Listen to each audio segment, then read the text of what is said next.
Tracteurs, ballots de paille, stands de dégustation, Assagi, le monde agricole s'était donné rendez-vous. Une journée de rassemblement de l'ensemble des organisations agricoles, mais aussi une journée de partage avec public sur la vie et la réalité du monde agricole francilien. Mais sur toutes les lèvres, il y avait encore la grande mobilisation de jeudi dernier, où plus de 1500 tracteurs ont manifesté leur colère dans les rues de Paris. 3 jours après, Assagi, c'est l'heure du bilan, avec une pointe d'amertume.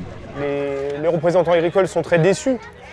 Même si on s'attendait à peu de retombées régionales, puisque c'était plutôt une manifestation en faveur du monde de l'élevage. Il y a des vraies attentes, et c'est pas pour demander moins d'Europe, mais plus d'Europe, que plus d'harmonisation européenne. Voilà, on est sur un marché européen, qu'on ait tous les mêmes règles, les mêmes normes. Sur les 1500 tracteurs présents jeudi dernier à Paris, 500 venaient d'Île-de-France. Mais après cette journée d'action, les agriculteurs ne cachent pas leur déception. Les 3 milliards d'aides annoncées par le Premier ministre ne règlent pas les problèmes structurels des agriculteurs. Et ils déplorent tous l'absence de choix à long terme du gouvernement pour relancer la compétitivité. Pour le public présent à Assagi, le mécontentement des agriculteurs est parfaitement compris et soutenu.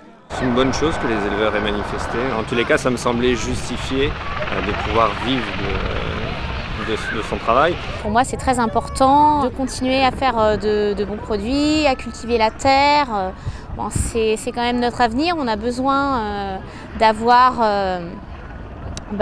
des produits agricoles, de nourrir notre population. Et ce qu'ils revendiquent, c'est important, c'est d'avoir un salaire pour vivre. Même si le combat est loin d'être terminé pour les agriculteurs, le rendez-vous de Assagi a également été l'occasion de faire la fête, de partager leur passion avec les visiteurs et de vanter la qualité des produits locaux.